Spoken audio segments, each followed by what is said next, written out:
O Band Eleições está de volta. Hoje eu converso com a jornalista Tatiana Dourado, doutora em comunicação. Estamos falando sobre as influências das fake news nas eleições. Tatiana, a gente falou muito sobre o processo das fake news no bloco anterior, mas eu queria também saber de você, assim, qual a responsabilidade realmente efetiva das plataformas dentro desse contexto, né? Porque é dentro das plataformas que as fake news encontram aí um terreno fértil para se proliferar. Pois, Carol, então as plataformas têm é realmente um ambiente, né, onde fake news potencializaram seu alcance, né, e o alcance do ponto de vista macro também, mas muito individual, né, as fake news e conteúdos enganosos conseguem chegar ao indivíduo, né, porque são também ambientes de hipersegmentação, né, do consumo informativo.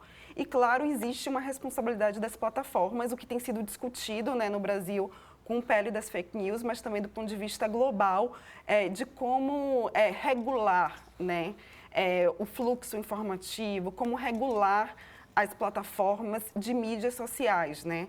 Porque, de fato, as pessoas passaram a usar as plataformas de redes sociais como um meio de acesso à informação, né? Sendo que elas foram fundadas, né, como ambientes de interação social, né? Mas com esse processo, né, com essa evolução, né, dessas plataformas, tornou-se, claro, esse ambiente de realmente acesso direto à informação, né? E você acha que o que se foi debatido do PL da fake news, ou até se discutiu também sobre a possível criminalização de quem dissemina, de quem produz, você acha que esse é o caminho realmente de combater? Então, eu acho que isso tem que ser discutido, claro, né? As plataformas têm a responsabilidade de maior abertura, né, no tratamento do próprio dado, né? Porque muito, por exemplo, desse processo de segmentação tem a ver com o tratamento dos dados pessoais do usuário das redes sociais, né? Então, questões de privacidade têm sido debatida, questão de transparência tem sido debatida, a questão do próprio algoritmo, né, que é muito diferente entre plataformas, mas que ajuda, claro, a dar visibilidade, principalmente ao conteúdo viral, né? E fake news, em geral, tendem a ser virais. Então, tudo isso é alvo de preocupação em termos também de modelos de regulação, né? E a regulação tende a atacar mais a questão do comportamento, né? De uma distribuição, por exemplo, de identificação de contas automatizadas, né? Os bots, né? Que são criados justamente para amplificar climas de opinião, né? Climas de opinião nocivo e fazer com que, a partir de uma amplificação disso, determinado assunto chegue mais facilmente ali ao usuário de internet. Então, as contas automatizadas estão dentro aí de uma preocupação regulatória, né? A distribuição, por exemplo, o disparo automatizado ou o disparo em massa, né? Que é vedado pelo Código Eleitoral, é vedado nessas eleições, mas também tem sido outro eixo importante também dessa preocupação também regulatória. Né? Então, tem uma série de especialistas debatendo essa questão do melhor modelo de regulação. O PL das fake news tem sido discutido, inclusive, há bastante tempo, né, no Brasil, justamente para tentar criar um modelo que proteja, claro, a liberdade de expressão ao tempo e que não gere censura, né? Então, você tem percebido, por exemplo, que a gente sabe agora, nessa corrida eleitoral começando agora já para outubro, a gente percebe essa preocupação que já vem de antes, mas agora de uma forma mais intensa, obviamente, da Justiça Eleitoral. E você acredita que as ações feitas pela Justiça Eleitoral até agora e essa preocupação realmente tem funcionado, as ações que foram feitas pela Justiça Eleitoral até agora no combate às fake news? Vamos ver, assim, de uma forma geral, se funcionam agora quando começar o próprio processo eleitoral, né? Mas são medidas muito importantes, né? Em alguma medida, todas as medidas que são adotadas tentam enxugar ali o gelo, né? Justamente para não gerar uma inundação aí no processo eleitoral. Então, tentam o quê? Gerar conscientização, fazer com que a população tenha mais conhecimento sobre fontes de informação, entendam e conheçam, na verdade, os projetos de verificação de fatos, né? A própria Justiça Eleitoral tem canais de denúncia, né, de fake news, tem também sites onde agregam, né, informações verificadas sobre a justiça eleitoral e também desmentidos, né, sobre a justiça eleitoral.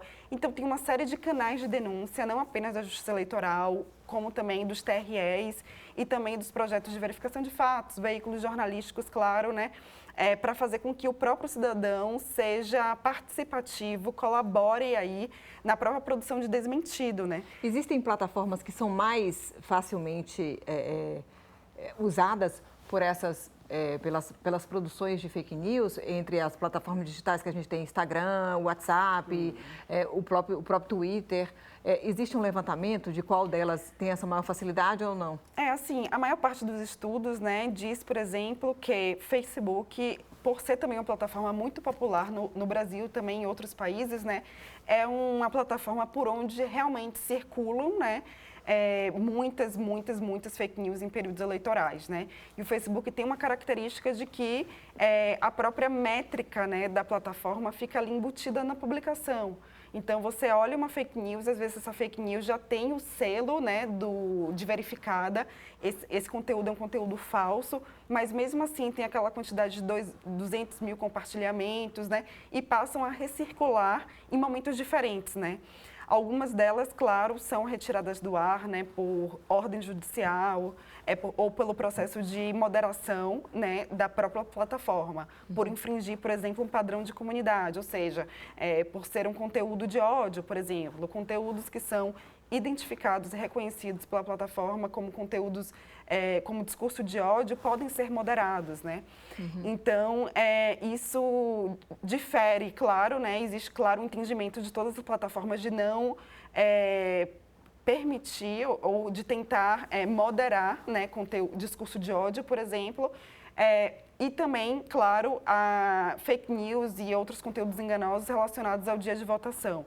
Então, o Twitter modera, principalmente por conta do que aconteceu em 2020 nos Estados Unidos, né, na invasão do Capitólio, aquela agitação que ocorreu durante o processo de apuração de votos, né, entende-se mais claramente hoje em dia que é necessário moderar conteúdo, né, e levar informação para usuários de internet sobre conteúdos relativos ao processo eleitoral. E para o usuário, no dia a dia, como é que você acredita que deve ser a orientação? Né? Claro, as plataformas, como você trouxe, têm essa responsabilidade, é preciso fazer essa moderação, esse controle, né?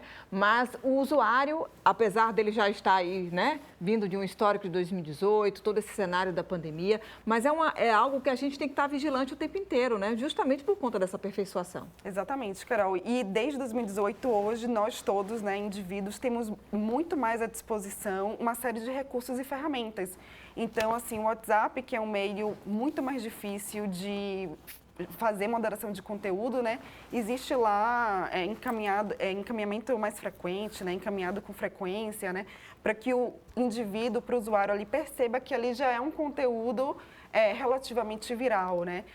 Plataformas como Facebook, Instagram, Twitter, todas elas têm uma série de recursos que foram inseridos desde então, para fazer com que o cidadão, pelo menos, entenda e tenha sua própria leitura e gere algum tipo de filtro de que aquele conteúdo pode ser um conteúdo suspeito, né? Então, o Facebook, por exemplo, tem uma parceria com os projetos de verificação de fato e ali alguns conteúdos que são verificados e considerados do ponto de vista objetivo falso, né? O Facebook coloca um rótulo, informação falsa, e anexa à própria publicação os próprios desmentidos desses projetos, né? Ou seja, o leitor, né? O eleitor e o leitor tem que ficar sempre atento e, claro, verificar sempre a fonte. A gente sabe disso, né, Tatiana, como jornalista. Tá certo, Tatiana, obrigada, viu? É isso, o Band de Eleições de hoje termina aqui. Uma boa noite para você.